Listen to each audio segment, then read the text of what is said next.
नमस्कार, मैं Dhananjay Kumar, the public India में आपका स्वागत है। इंडिगो का संकट जो है धीरे-धीरे सॉल्व होता नजर आ रहा है। आज भी हालांकि कुछ विमान कैंसिल हुए हैं, लेकिन धीरे-धीरे स्थितियां जो है पटरी पर आ रही हैं। लेकिन अभी बहुत कुछ जांच होना बाकी है। और ये जो संकट जिस वजह से क्रिएट हुआ, वो संकट जो है क्यों क्रिएट हुआ? क्या इसमें सरकार की भूमिका है? क्या इसमें डीजीसीए की भूमिका है? और क्या इसमें इंडिगो की भूमिका है? अब सबके लिए जांच बिठाई गई है, अलग अलग जांच। दूसरी तरफ देखिए कि जो इंडिगो के तरफ से एक बयान आया जिसमें कहा उन्होंने कि इंडिगो की पेरेंट कंपनी इंटरग्लोब एविएशन ने स्थिति पर नजर रखने के लिए क्राइसिस मैनेजमेंट ग्रुप बनाया है। और इसमें chairman Vikram Singh Mehta, board directors Gregg Saretsky, Mike Whitaker, Amitabh Kant और सीईओ पीटर एल्वर्स शामिल हैं। इसके अलावा सिविल एविएशन राज्य मंत्री उन्होंने कहा कि ये जो क्राइसिस हुआ है, सब क्राइसिस इसलिए हुआ कि इंडिगो ने मामले को गंभीरता से नहीं लिया। और डीजीसीए ने इस संकट के पीछे क्या कारण रहा, उसको पता लगाने के लिए 4 सदस्यों का एक पैनल बनाया है। और कमेटी में डीजीसीए के joint director general Sanjay K Brahmane, deputy director general Amit Gupta, senior flight operations inspector captain Kapil Manglik और white operations inspector captain Rampal शामिल। और ये पैनल जो है 15 दिन के अंदर रिपोर्ट देगा और सुझाव देगी ताकि जरूरी कार्रवाई की जा सके।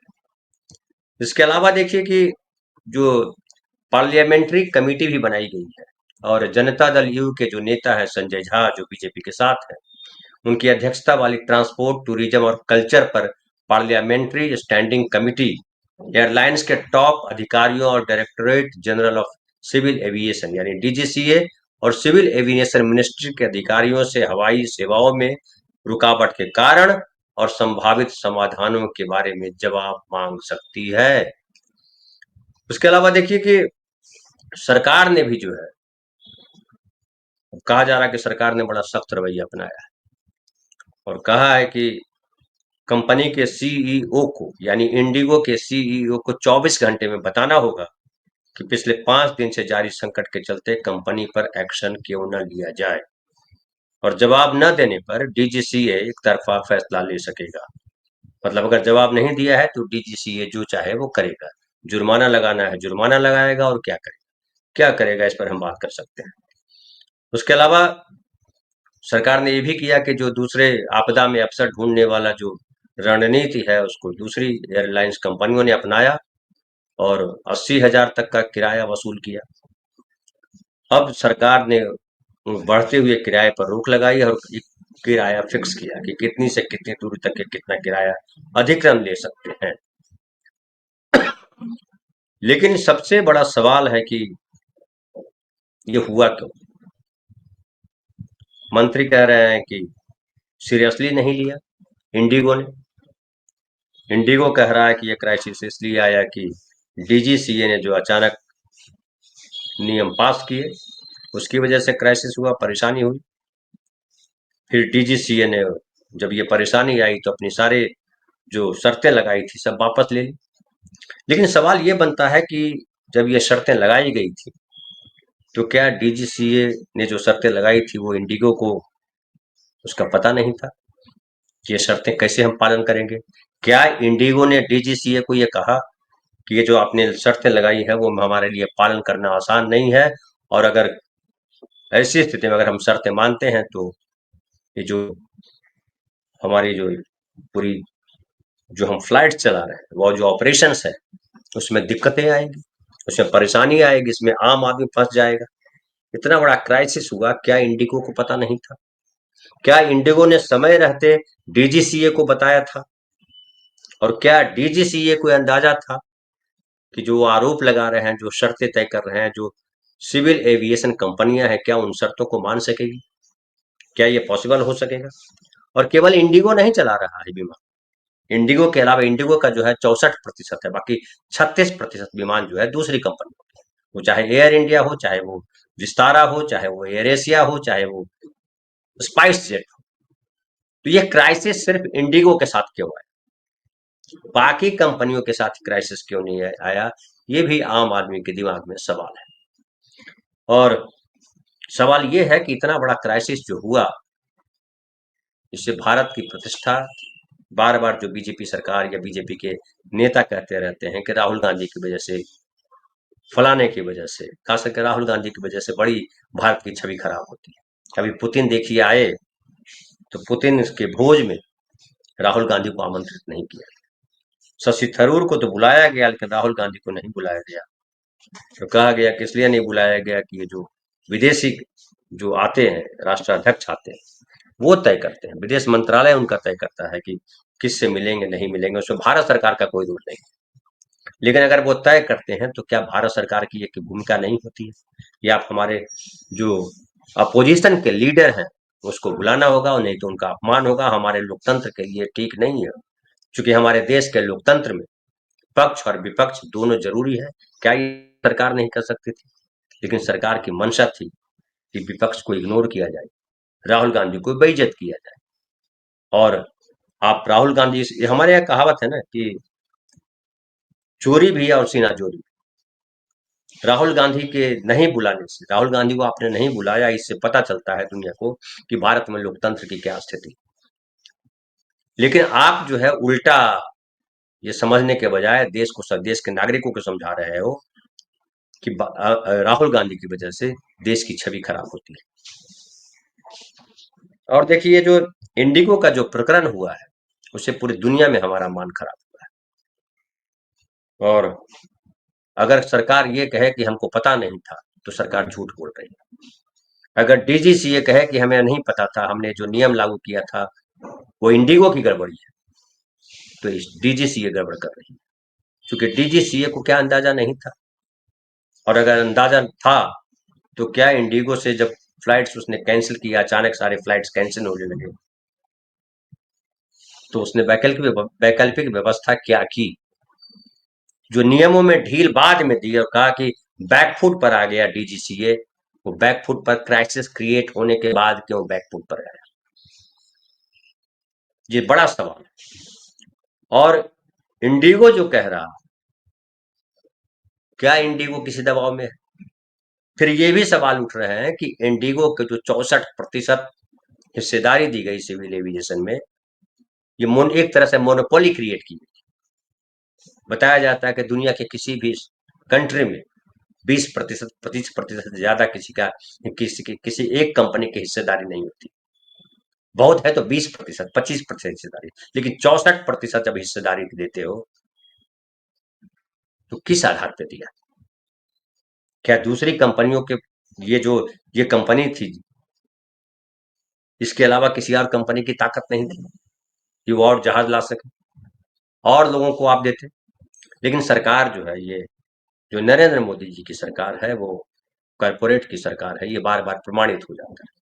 और ये आरोप भी लग रहा है कि अभी कुछ दिन पहले ही अडानी साहब ने उस कंपनी में अपनी खरीदारी के शायद 78% खरीदारी की है, जो कंपनी पायलट को ट्रेन करती है, पायलटों की ट्रेनिंग देती है। और डीजीसीए ने जो शर्त लगाई थी उसमें ये कहा था कि इंडिगो के जो ढेर सारे पायलट्स हैं वो अच्छे नहीं है, उनकी ट्रेनिंग सही नहीं है। ये जो आपत्ति उठाई थी, तो अचानक उनको पता चला कि 1700 पायलट जो है वो गड़बड़ है।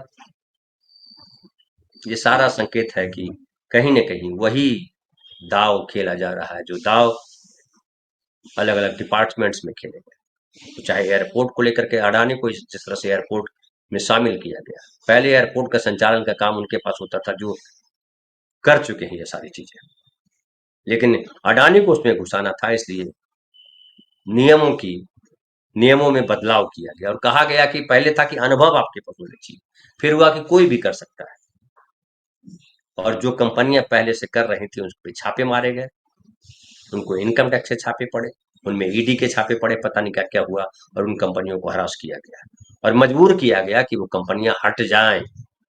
कई ऐसे मामले हमारे देश में जहां अडानी को आगे बढ़ाने के लिए जो दूसरी कंपनियां उसको टॉर्चर किया गया, उसको परेशान किया गया। इंडिगो के मामले में भी ये दिखाई पड़ रहा है कि जाहिर है कि इतना बड़ा संकट आया, इसमें इंडिगो के फेल्योर है कितना वो तो सेकेंडरी है। आम आदमी की शिकायत, आम आदमी इंडिगो के भरोसे नहीं चल रहा, आम आदमी भारत सरकार के भरोसे चल रहा है कि भारत सरकार ने जिसको परमिशन दी है वो ठीक से ले जाएगा।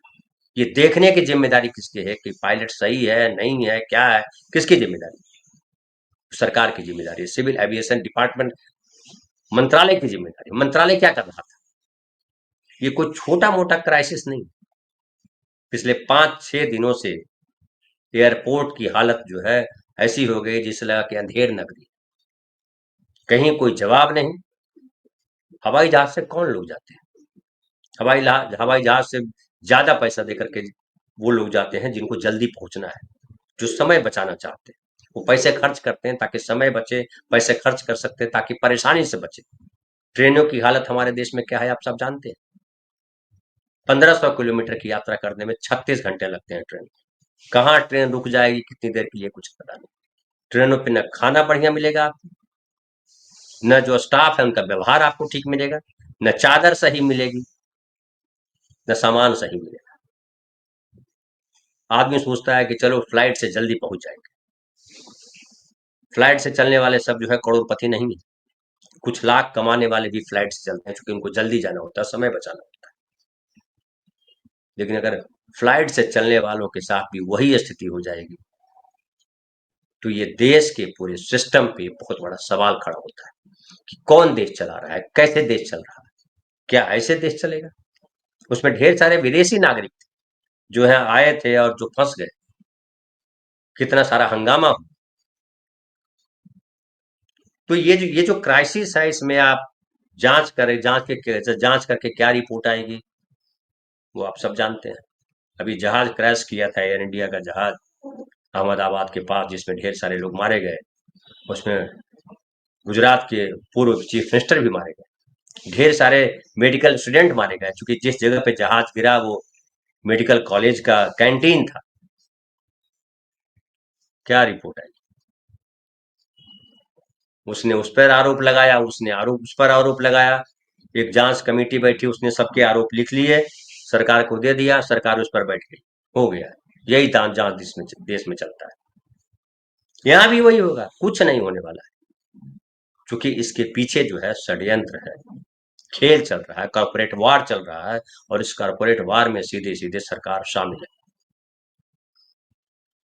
जब जब सरकार ही शामिल है तो आम आदमी को इंसाफ कहां से मिलेगा, ये सबसे बड़ा सवाल। देखते हैं क्या जांच रिपोर्ट आती है और क्या होता है। लेकिन अब धीरे धीरे इंडिगो जो है वो वापस पटरी पे आने लगा है, और उम्मीद की जा रही है कि 2-4 दिनों में सब नॉर्मल हो जाए। फिलहाल इतना ही, बहुत बहुत धन्यवाद।